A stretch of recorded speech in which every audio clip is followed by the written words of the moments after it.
And all right, thank you all for coming to our ACS event today. My name is Nicolette Kong, and I am the president of our chapter of ACS.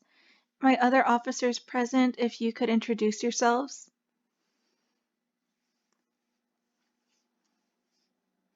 Hi, my name is Natalia Penalosa, and I am the Vice President for ACS.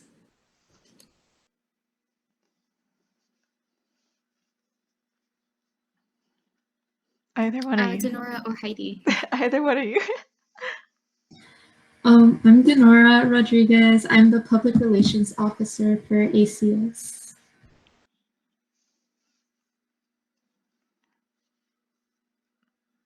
I don't know if Heidi's right there at the moment, but Heidi Diaz is our wonderful secretary for our organization. And we want to welcome you to our research panel.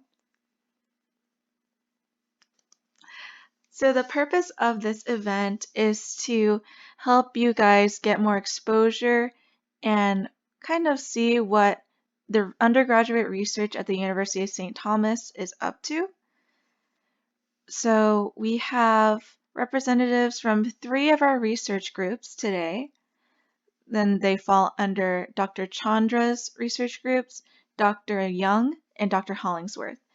So if you've ever heard of those professors or are curious about them, stay tuned and we'll let you know more about them.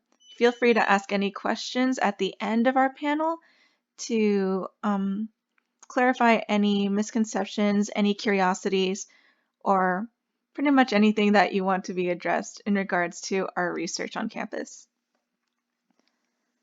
So without further ado, we're going to go ahead and introduce our panelists for today. So I am also one of the panelists. So my name is Nicolette. I am a biochemistry major and physics minor, and I am a senior, so that means I'm going to be graduating this semester. And then Natalia, can you give us your name, major, and classification? Yeah, so like I said, my name is Natalia. I am also a senior, but I am a chemistry major, and I also have a minor in psychology. Awesome. And then Denora. Hi, I'm Denora again. I'm a chem major with a physics minor, and I'm currently a junior. And then finally, Sarah. Is it working? I haven't done Google Meet things before. No, you're working. You're perfect. Okay, You're cool. wonderful. So I'm Sarah. I'm a chemistry major with a theology minor. I'm a senior, so I will also be graduating at the end of the semester. And I think that's it. That's perfect. So how long have you guys been doing research at the University of St. Thomas? I guess I'll start. So I am currently in Dr. Chandra's research. I started not last summer, 2020, so summer of 2019. Before that, I actually started research in the University of St. Thomas with Dr. Ledesma. He doesn't teach in UST anymore, but I was him for almost 2 years. So I guess collectively, I've been in research in UST for almost 4 years. That's awesome. And then for me, I've been involved with research ever since the summer of my freshman year. So it's been about 4 years as well for me. I joined Dr. Young's research group during the summer after I completed my sophomore year. So when I completed organic chemistry. So I guess that's coming up on 3 years, I suppose. Yeah. I started doing research with Dr. Hollingsworth at the beginning of my sophomore year, so probably like a year and a half ago. That's so awesome. So our next question is, what kind of research do you do on campus? So I'm with Natalia, so we both do research under Dr. Chandra, and we do bioanalytical research.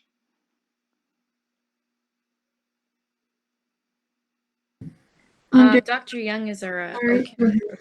Oh, sorry, I don't know who's talking. Oh, okay.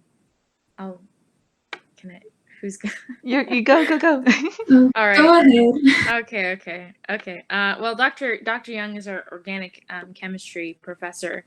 So we do polymer chemistry, that kind of thing. We've recently been helping this, what is this called? The nonprofit organization Elijah Rising. And we're doing some, I guess, product development, chemistry and testing, as well as, what is it called? St. John Wort's extraction methods, which is used for, creating depression medications, that kind of thing. So for our group, we do nanotechnology research, and it's a very interdisciplinary field. So there's like a lot of ongoing projects with that right now. So as you can see, we have a diverse amount of research opportunities on campus. So it's very exciting, and there's something for everyone if you're interested. So now I'm going to be asking the individual groups or representatives of each research group to kind of go in a little bit more depth about the research that they do. So we'll go ahead and start with Dr. Chandra's group. So what are our current research projects?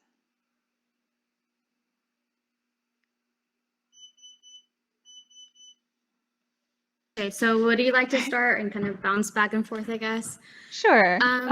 So pretty much what we like to do essentially is to develop a new technique of identifying and characterizing atherosclerosis. Sometimes I pronounce it wrong, so I apologize. So atherosclerosis is pretty much, the plaque buildup in your arteries. You can do to very high LDL, type of bad cholesterol. Sorry. And essentially what atherosclerosis can lead to is cardiovascular disease. So that's what we're pretty much focusing on in our bioanalytical type of research. Mm-hmm. And then Neil can tell you a little bit more, but in the past we've done, we use a UV instrument, we've used IEF, isoelectric focusing instrument. And also right now we're focusing on DLS, dynamic light scattering, for our lipoproteins. Exactly. So Dr. Chandra's research has taken a lot of turns, and there's always something new, there's always something interesting. It's very involved. So when I was brought on board, we were doing a project in regards to quantifying the amount of lipoprotein in your blood using a fluorescent tag and using the apparatus called HPLC, or high performance liquid chromatography. Right now, what we're doing is we're trying to see the effects of oxidation on said lipoprotein. To clarify a little bit, lipoprotein is a lipid protein or a fat protein vehicle in the body which transports fats. And certain levels of certain types of lipoprotein are indicative of, like Natalia said, cardiovascular disease. So seeing these effects of oxidation on the lipoprotein might get us some insight into what actually causes cardiovascular disease. And to add to what Nico said, so how are we detecting or what's going on? How we're trying to find if it can essentially use that instrument to see if it can lead to atherosclerosis. Sorry, I keep saying it wrong. But essentially, we focus on 3 types of lipoproteins: high density lipoproteins, also known as your good type of cholesterol, LDL, low density, and very low density. And essentially what we're focusing is 3 oxidative mechanisms and that are supposedly in your body. So in different actions, when you are in stress, you can produce free radicals that will actually can affect your lipoproteins and essentially their function. And, it can lead to plaque and all this stuff.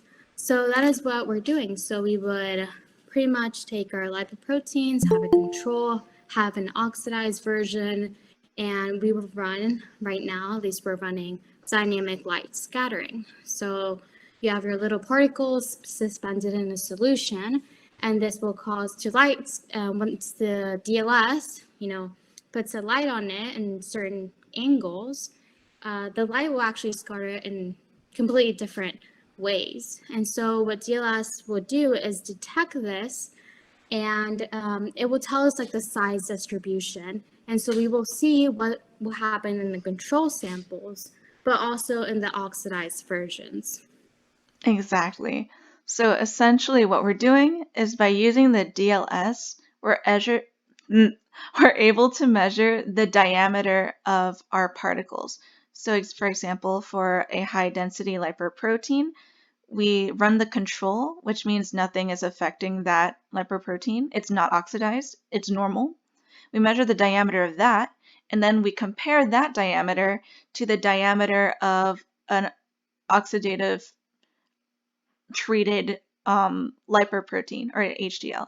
So then we compare the normal diameter to the oxidized diameter and see if there's a difference detected by the DLS. And then we kind of bled into the second question. What does that mean? And have we found any interesting or promising results so far? Okay, so for DLS, I guess keep in mind we haven't, because of the pandemic, we haven't really got a chance to keep it moving since pretty much March of last year. So right now we're trying to pick up things up and hopefully see some promising results. However, we have had past research students already graduated already see certain trends in between control samples and between different oxidative mechanisms. So I guess to add at the end, usually Dr. Chandra's, there's a lot of like pre-health that tend to join because it's very, you're dealing with what's going on in your body. You're learning about your, lipoproteins, your cholesterol, cardiovascular disease. So we have a lot of pre-health history students in our research group. Mm-hmm. It's very geared toward the integration of biology, biochemistry, and the analytical chemistry, since a lot of what we do is method development. And yeah, so why is our research so important? And like Natalia mentioned earlier. So I guess quickly, so other research students in the panel can also talk. So like I said in the beginning, we're trying to have kind of sort out a way for the characterization of atherosclerosis. So that's like our major goal with everything that we're trying to do. Since cardiovascular disease, something that atherosclerosis can lead to, is I believe what predominantly one of, I'm sorry, Nico, can you pick that up? No, sure. It's like the spiel that every Dr. Chandra research student gives. Cardiovascular disease is one of the leading causes of mortality not only in the US, but in the world. And so we're looking for ways to essentially detect these early signs and risks of the disease before they manifest, or identifying the causes of this very, very prominent disease. And it is something that does take away lives.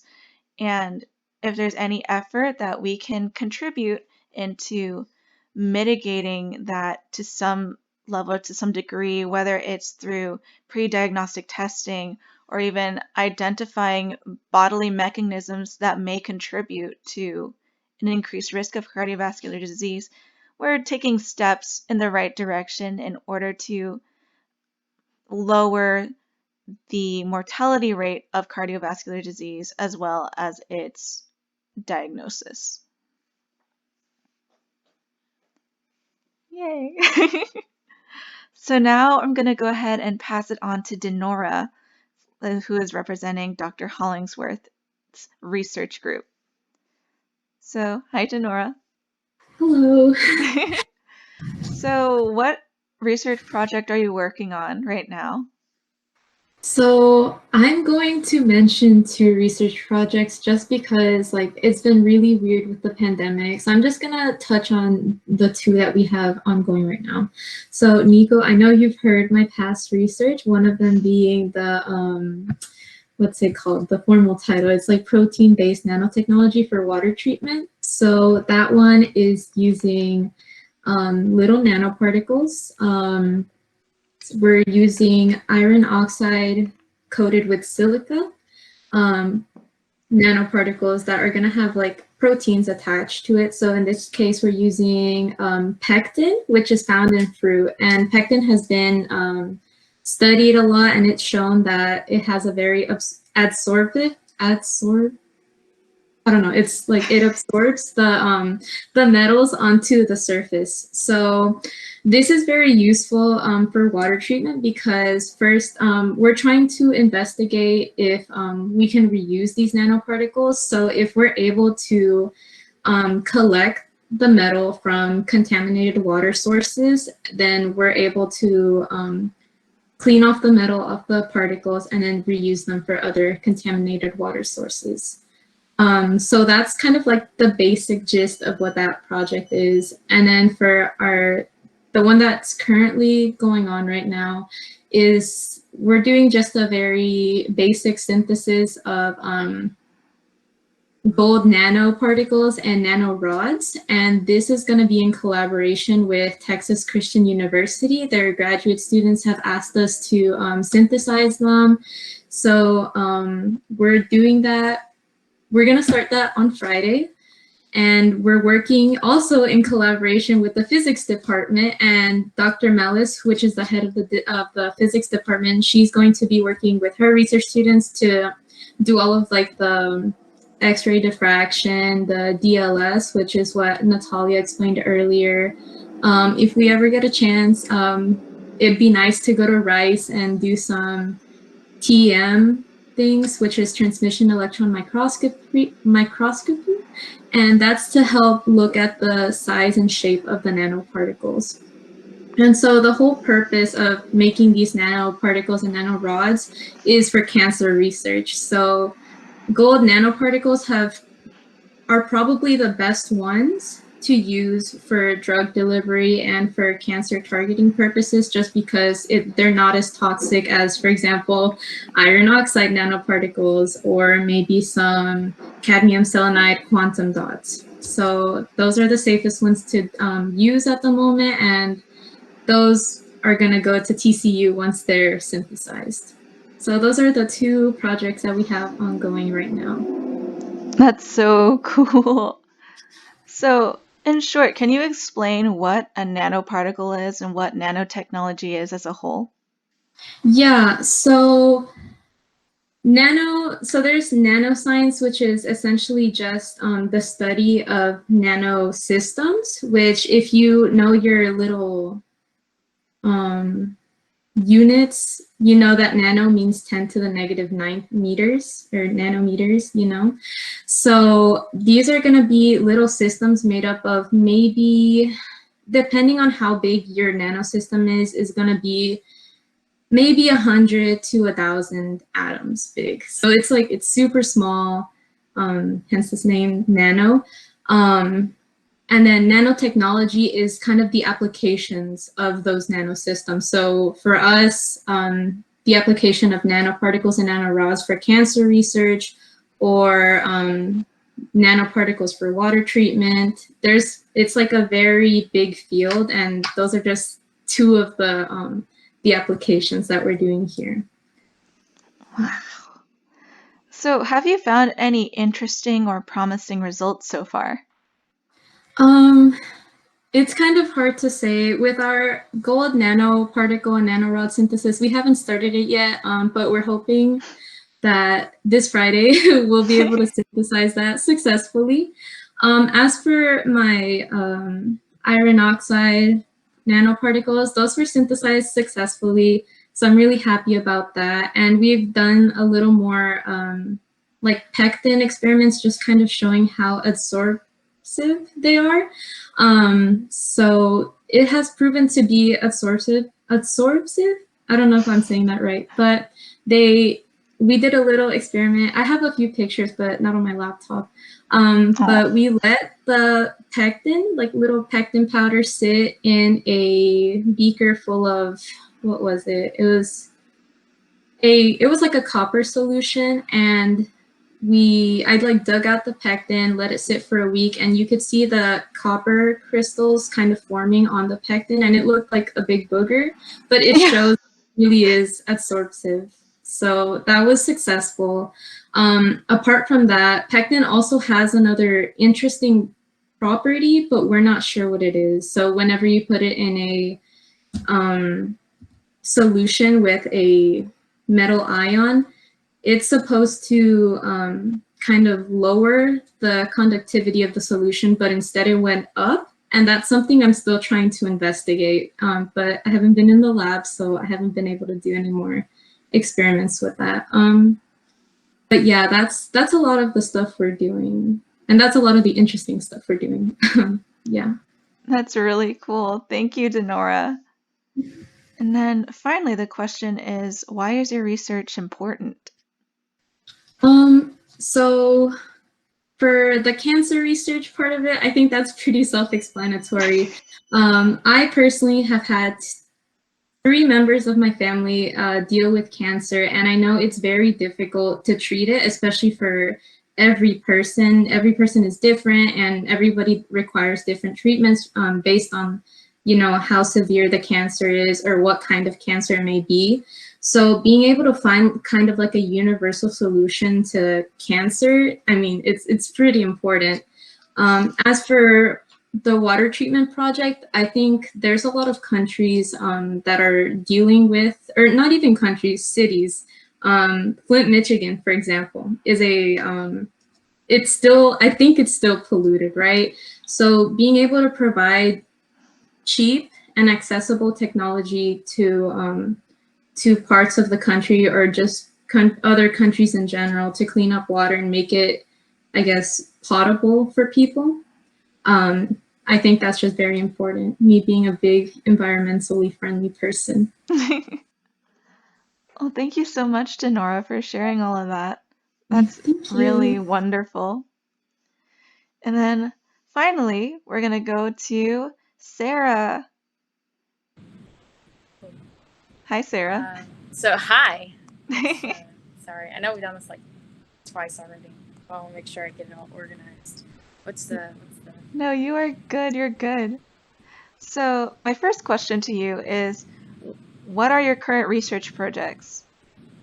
So kind of similar to Denora's situation, where our group has split into 2 different research projects, and I don't know too much about the progress of our other research project that's going on, but it's very interesting. But at least I can tell you what I'm doing. So half of the group had recently graduated, and we were all kind of focusing on this all-purpose cleaner that we were helping make for this nonprofit down in the Heights called Elijah Rising. They were attempting to make different products, like we helped make soaps for them and bath bombs, essentially coming up with good procedures how to make them. The soap was especially difficult because it's saponification, and we actually made a lab off of that. So we had a whole lab for high school that we made based on the soap procedures that we did for saponification. Essentially what we've been doing is helping them kind of formulate products for them to sell in their stores, so they can donate their money to they help women get out of sex trafficking and heal from all of that. So I think it's good work. So currently they wanted to work on an all-purpose cleaner because the pandemic is happening and people want to be cleaner. So I'm currently working on coming up with a procedure to test the cleaner against other common name brands like Lysol, Simple Green, that sort of thing. And then we'll modify the cleaner based on our results to see how well it does. So that's basically what I'm doing. The other project that's going on, as I've kind of mentioned before, is the I can't remember what it's called, the St. John's wort extraction method, and it's the purpose of that is to just help create kind of the active ingredient in certain depression medications. So I don't know too much what's going on in that, but it sounds like it's making good progress. It's just kind No of because we worries. split down the middle. I wish I could tell you more about it. It's no worries, no biggie. As we said earlier, there are a lot of different avenues that our research can take, and both of them being really of noble causes, you know? Absolutely. Making cheaper medications to help people. That's a good thing. Mm-hmm. Good. So, tell us a little bit more about support. Yes, and kind of the So, process of kind of creating these kinds of products. let's see. So, as far as I haven't done this in a while. let's see if I can get this right. So, saponification, you're separating different elements of you have like non-polar elements and then polar elements, and you're separating them because soap essentially has like two main components. It's the non-polar, which kind of gets all the grime on your hands, and then the polar that is able to wash away with the water after you've washed your hands. That's why soap works the way it does, is so it can get things off your hands that like dirt, because water on its own sometimes won't be able to get the things that are non-polar essentially. So saponification, it requires a lot of heating because you have to separate all these different components. It's a series of heating and cooling and adding, let's see, KOH, so bases, to kind of separate these things out. And then depending on what kind of soap you want, you could pour it into a mold and let it harden, or you can make it liquid. I think what we were mostly doing was liquid. They kind of nailed solid soaps. They were just trying to get the liquid soap consistency right. So I think we eventually got it. It just took a lot of trial and error with figuring out the proportions of we were using, was a base of coconut oil and then the right amount of KOH. And I don't remember those numbers anymore. So, It's okay. but essentially, it took a lot of trial and error. It took about maybe 1 or 2 years of trial and error before we kind of got a set procedure and a set ratio that worked with the materials they were using. So That's awesome. I remember just walking into the lab and then smelling really good stuff. it did. Oh It yeah. smelled really nice. Oh yeah. One of our members, she just recently graduated. She would take it over the weekend into her house because I think she wanted to like go into that business. I think she's trying to get into it now. But like she would always like take it home and then she'd bring them out with these like pretty bottles, these pretty colors and these beautiful labels. I'm like, wow, this looks professional. That's awesome. So I think you touched on this a little bit, but have you found any interesting or promising results so far? In mine, well, the research I'm currently doing, it's still kind of a process. I mean, I'm just trying to get my results to kind of show some variance. I think I need to probably pick a different surface to test all the different cleaners on. Like I said, like the liquid soap's kind of a done deal. We've got that in the bag, and they're working on it at their store actually right now. It's really cool. But we're still trying to. I'm just trying to find a good method that will test them all. Their all-purpose cleaner against the other ones effectively, and it is a process. It teaches you patience and humility because it is a process. So it's getting there. Not quite there yet. Honestly, any developments are good developments in the world Yes. of research.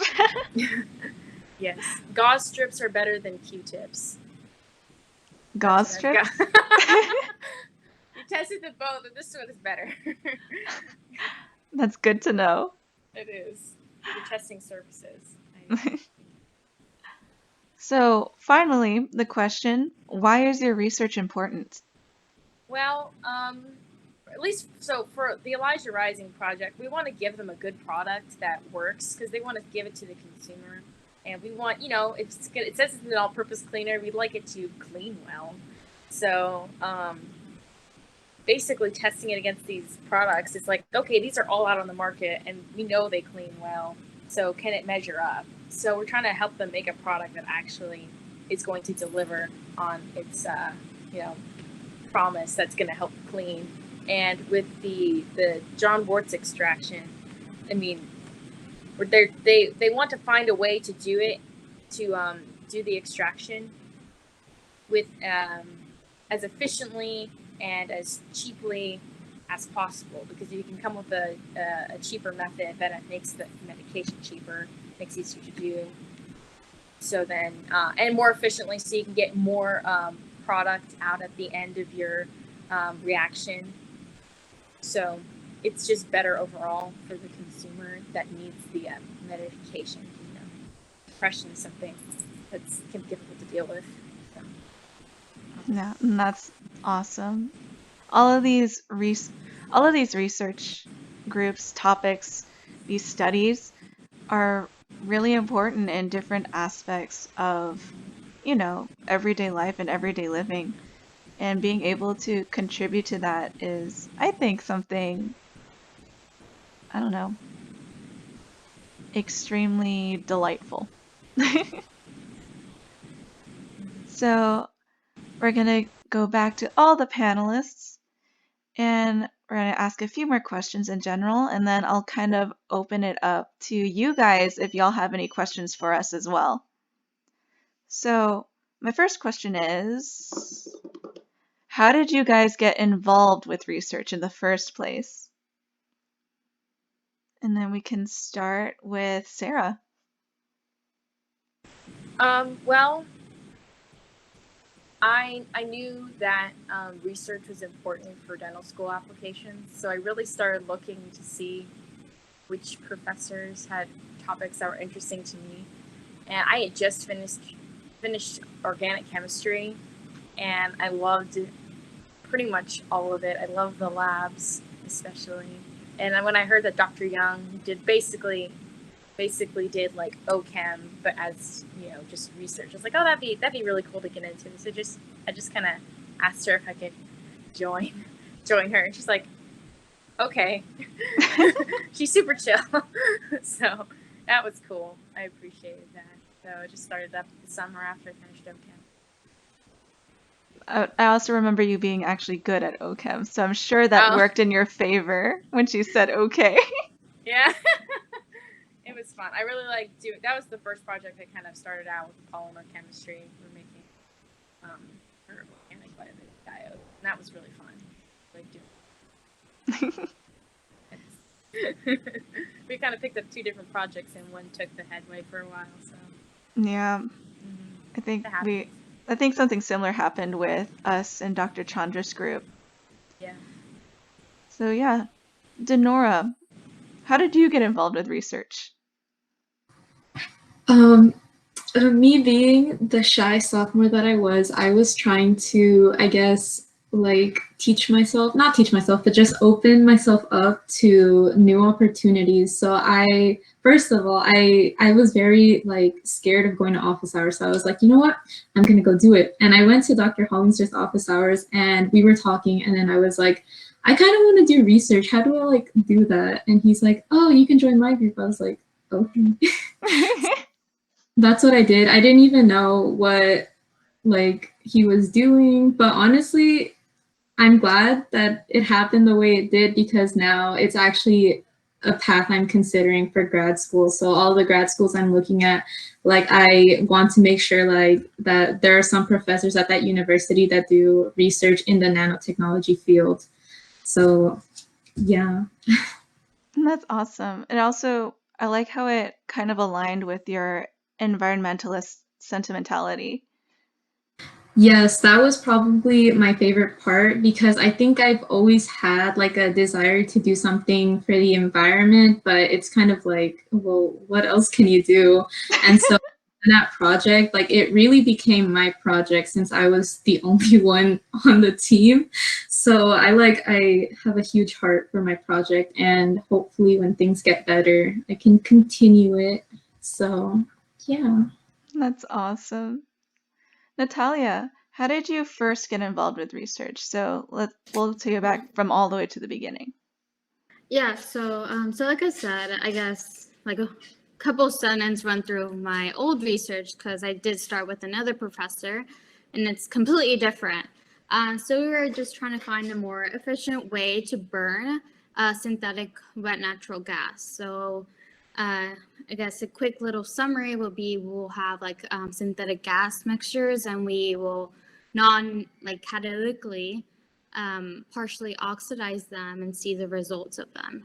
So it was very different from Dr. Chandra's research group, way different.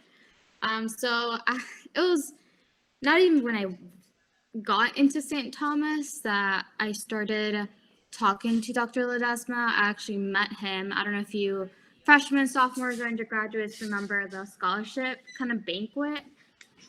And he was actually there, and he was like the only chemistry professor there. And of course, I was a chemistry major, so I started talking to him, and we talked for about an hour or two. And then he actually offered to give me a tour of like the new science building. So before 2017, they actually did not have the new science building, so they were kind of moving everything and stuff. So I kept in touch, and when I undergrad in UST in August, I directly went to his office, found him, and I was kind of a little insistent because as a freshman, they're kind of like, oh, like research, like you're just starting out, but I was still pretty insistent. I was really persistent to visit him and observe his research group. And then I started 1 month later in his research team. So that's how I got involved my freshman year. And then, of course, with Dr. Chandra, I am definitely more into the healthcare type of field, and that's why I decided to make the big switch from like industry type of research to more bioanalytical. So pretty much one of someone who already graduated, Nikki, she kind of just asked Dr. Chandra for me, oh, hey, well, like, what do you like this student in our research? And so, and then after that, I went to Dr. Chandra, we sat down, and, she made sure the transfer process went smoothly. Yeah. And that's awesome, kind of figuring out what you want to do. Like I said, there's research for everyone pretty much. For me, how I got started was I when I got out of high school, I didn't really do anything in high school. So I was just like, I want to do something, right? And so I met Dr. Chandra. She was my advisor for pretty much everything. She was my HPAC advisor. She was my degree plan advisor. She was just my advisor in general. So she became my everything. And so I found out that she did research, and my cousin, who is going over at Trinity, we're at the same like academic year, I guess. And he said he wanted to do undergraduate research, which gave me the idea, hey, why don't I do undergraduate research? So then I talked to Dr. Chandra about it, and then she said that she had some groups, and then she talked to me a little about it. And she basically kind of scouted me out for my entire freshman year before she was like, okay, here you go. Here's a position. We start this summer. And I was like, yay. But again, it took a lot of asking. I was also very persistent, and I would bring it up every time I would go to her office. Hopefully not too much. But yeah, it's nice to have like a professor that you click with, and then once they're once they give you the okay and everything just kind of falls into place. And yeah, it was really fun. I guess just to add, like as a freshman, it is, I feel like you kind of have to, proof yourself, and not like in a negative way, but in a good way. Like, I'm here to take this seriously. Please, let me be in your research. You have to observe a lot. You really have to convince the professors, because mostly people change majors, they change their minds. They kind of want someone so they can stick with. But I also know people who have rotated in different research groups, at UST trying to figure out what they want to do. So it just, depends what you're looking for. Yeah. And especially for freshmen, it's important to ask and it's important to get to know your professors, because ultimately the end goal of research is to have a manuscript and it published. And several of our professors and several undergraduates, they've already graduated, but like they have their names on scientific papers that are published in like the ACS journal, in actual scientific journals and literature. So research is a big task, and professors usually do want to make sure that they can trust you before just letting you waltz into their lab. But that actually segues really nicely into the next question. So how how does one in general get involved with research? I think for like my sentiments or my piece on it is stay in close contact with the professors, that especially the ones that you want to do research with in the chemistry department, chemistry and biochemistry department. And we do have other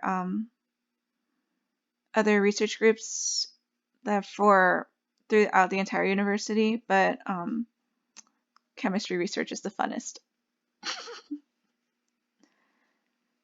Yeah. Natalia, what do you think? I would definitely say it. So it matters that you need to talk to your professors. You need to get to know your professors. Like, honestly, chemistry professors, they're pretty chill. Like, everyone's like laid back. They're actually really cool, like in my opinion, in my experience.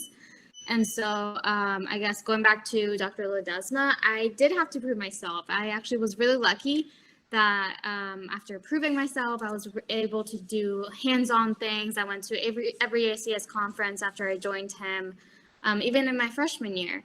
And I built a flow reactor system and stuff. And that is why, like, I had to even like show him my like high school transcript. Like, he wanted to know the nitty-gritty details, but hey, I was there, for a long time.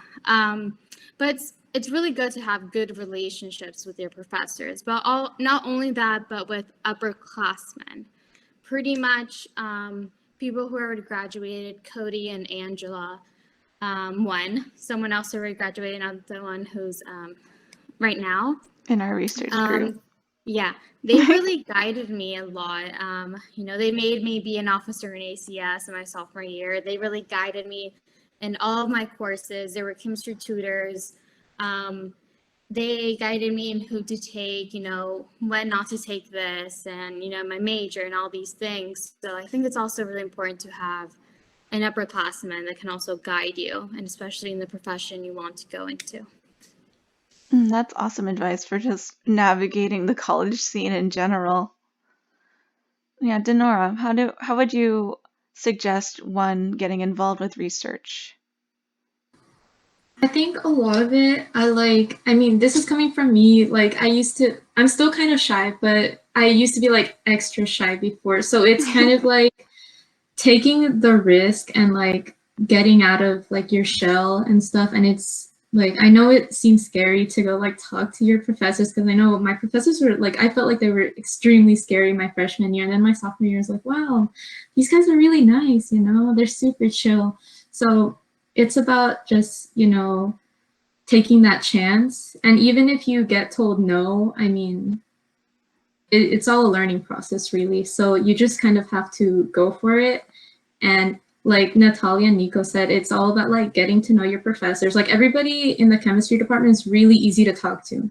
Like, super, like ridiculously easy to talk to. It's crazy. Yeah. Like, you could talk to them about anything and they'll probably like go on like a whole like hour rant about it. But yeah, like just making good relationship with them, and then also good advice, like Natalia said, is making friends with upperclassmen. So hopefully through ACS you get to know the upperclassmen a little better and get to like hear from their experiences, learn from their mistakes. So, and you become just more experienced yourself. So, and then something that stuck with me over the past like 2 years was like, fear nothing but regret. So don't regret not joining research. That's a awesome piece of advice, actually. I like that. What about you, Sarah? How would you suggest someone to start joining research, or Start joining how they should go about it?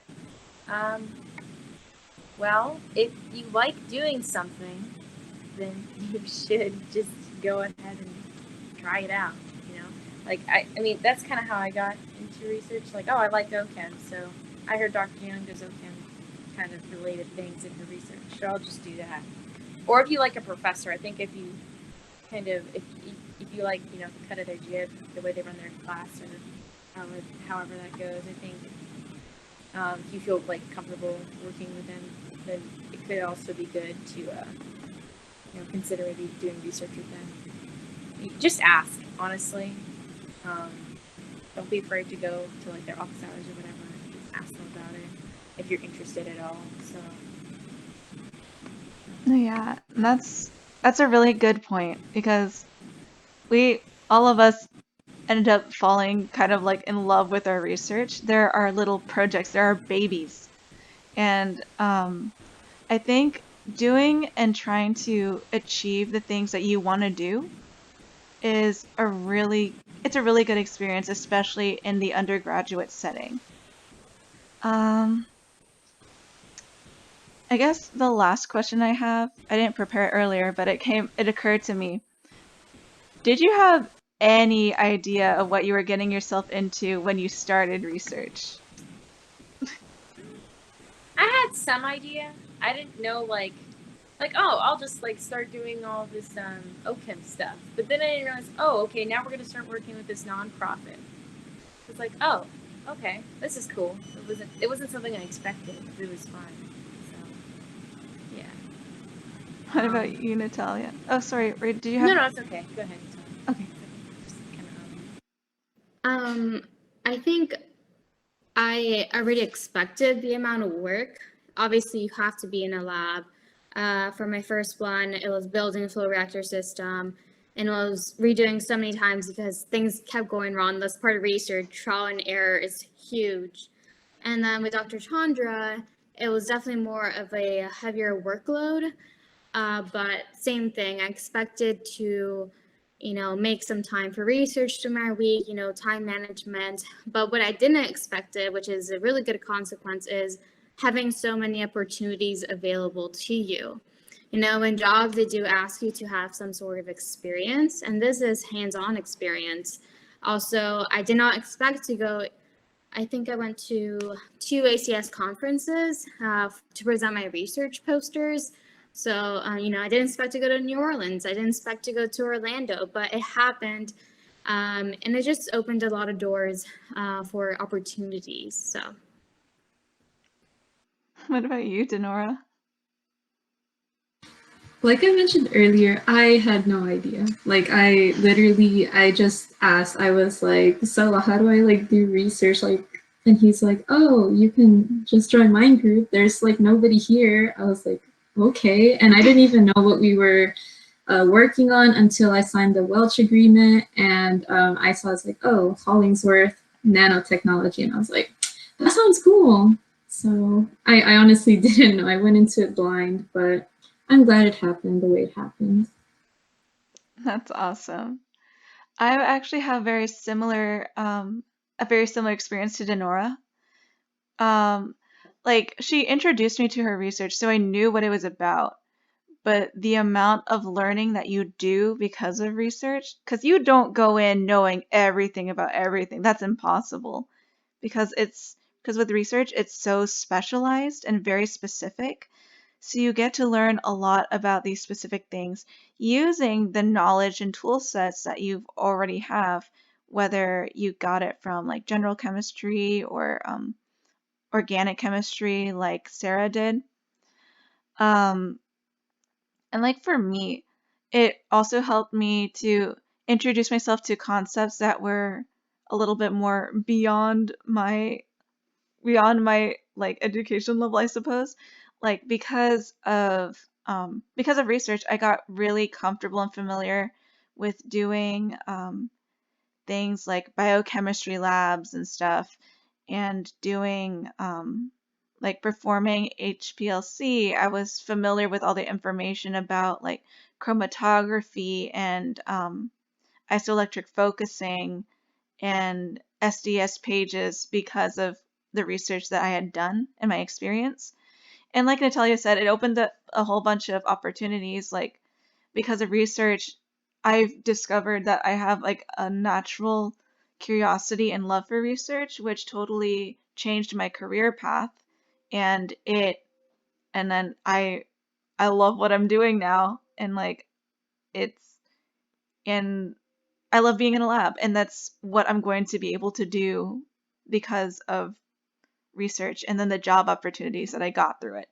So, well, not through research, but research as experience. Yeah.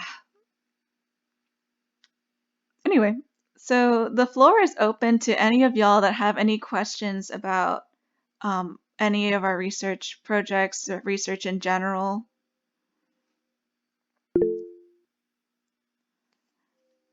Okay, let's see what this says. So, what are the benefits of undergraduate research and the individual growth as a student, and how can this help you in your future career? Does anyone want to take that one?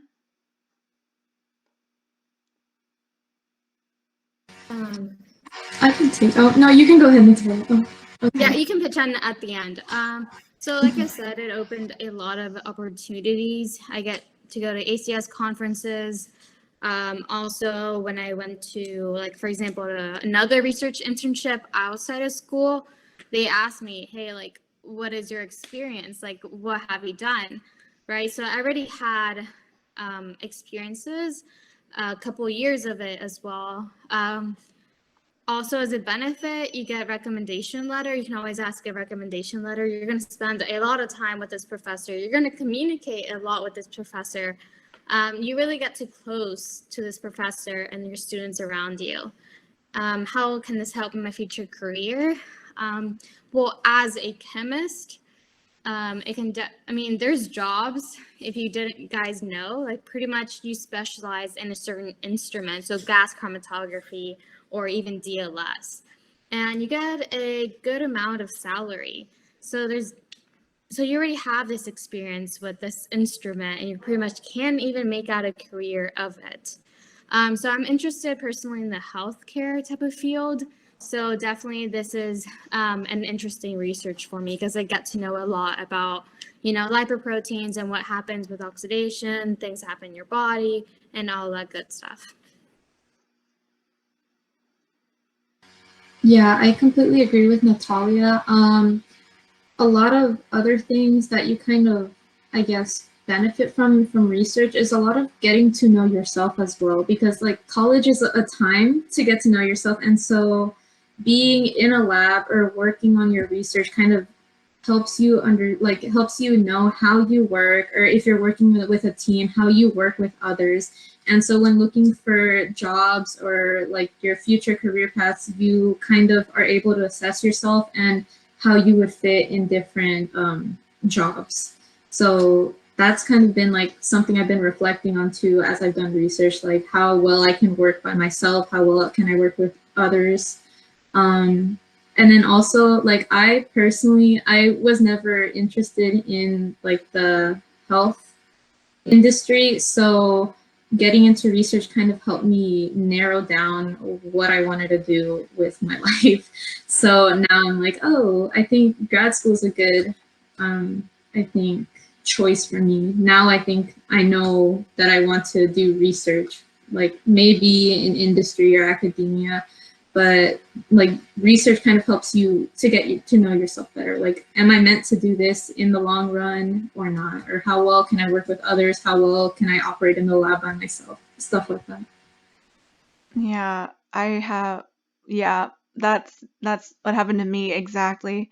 Like I remember I was literally micropipetting like lipoprotein from one Eppendorf tube to another, and I thought to myself, I could do this for the rest of my life. And I was like,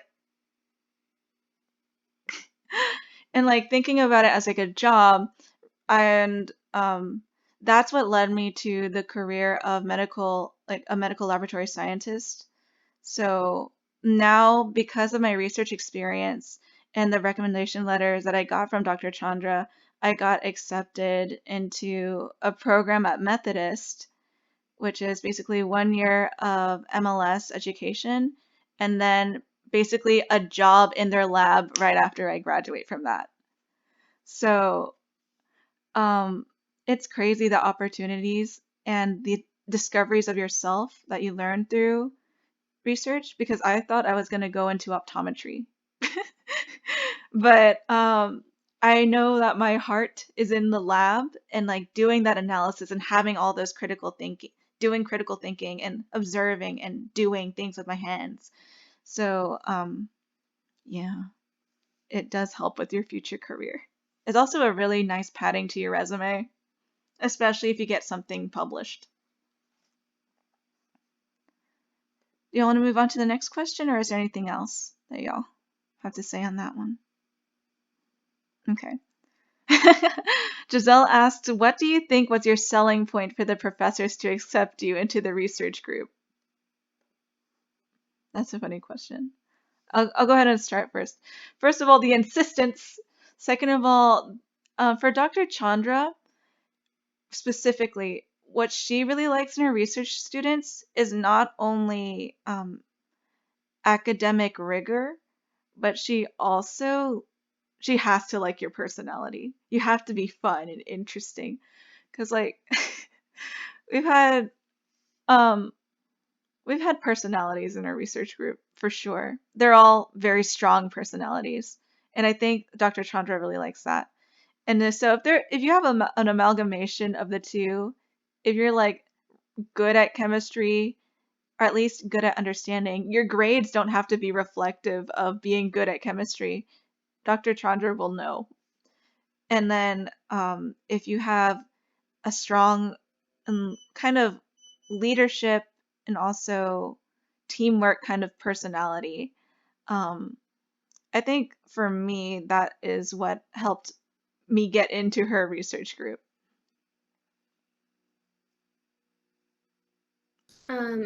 So my first professor, Dr. Ledesma, who I worked with, so like I said, Nico said being persistent as a freshman.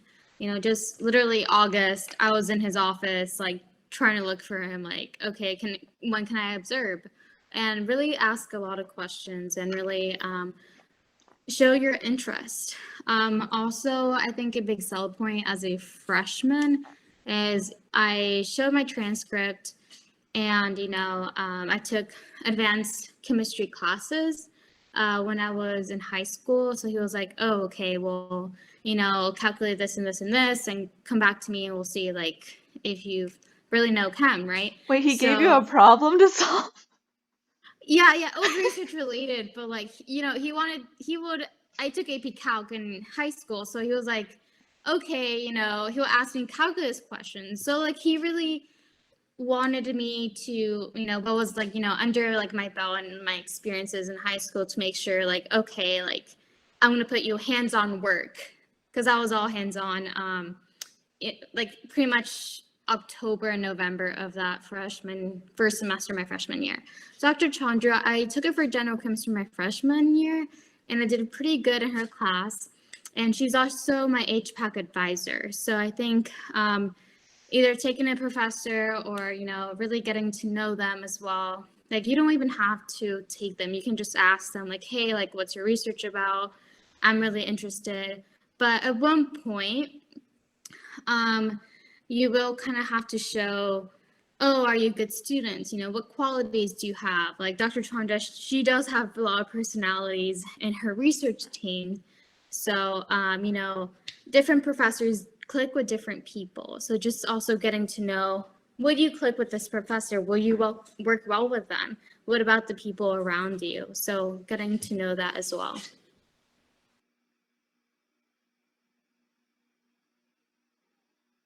Any other inputs or sentiments? Yeah, so I personally didn't have to sell anything, which kind of sucked because it's always good to be able to sell yourself, especially like if you ever get an interview for a job or an internship. It's good to like, you know, be able to humbly brag about yourself and your experiences. But I have I've worked alone for, I guess, the whole time I've been in research, right? I guess no one's really interested in nanotechnology, but that's okay. So I tried to recruit a few people that I think would have been good, but um, I asked Dr. Hollingsworth of like, oh, what do you think of this person? Do you think they would be a good fit for the group? And he'd be like, no, and this is why. And a lot of the reasons were like, maybe they don't try hard enough in their class. Like, I understand organic chemistry can be difficult to some people, but at least showing that you try or that you care is sometimes good enough, I guess. And again, with the personality thing, not every person is going to click with a certain professor. So again, it's getting to know them and just forming a good student-professor relationship with them to show again that you care and that you're willing to do the work with them. So that's kind of my advice. What do you think made Dr. Young accept you into her research group, Sarah? Uh, interest. I don't know. I didn't really feel like I had to sell myself. I mean, all I really had to do is like, you just send me your schedule, and we'll talk about it. So I really didn't feel like I had to like go and sell myself. I don't even remember having to present. Like, she's just super chill. It's like if you want to do it, like just I'm on board. Yeah, I think that's the thing, is the showing that initiative and interest. I think already speaks volumes. Yeah. Yeah. Do we have any other questions? Absolutely. I guess the last thing that I'll mention, just real quick, just so you know, that if you become an ACS national member, you basically get paid to do your research through the Welsh grants. You don't get paid for bio research, that's for sure. No shade, but you are compensated for your time in the lab. So at least in the biochemistry and chemistry department. So I guess if we have any questions left, I do want to throw out, a sell pitch. A lot of our officers are going to graduate. And like I said, this is a really good panel of, what opportunities we've gotten with research, but you can also get opportunities with officers. So ACS, we have won awards from the Houston ACS chapter and also from the National ACS student chapter. So I think our chapter has a really good record, and you can put this in your resume, like, hey, I was part of this. I was an officer in this chapter when we won blah, blah, blah awards, right? So, and also you get to go to ACS conferences because as a chapter, we also present a poster.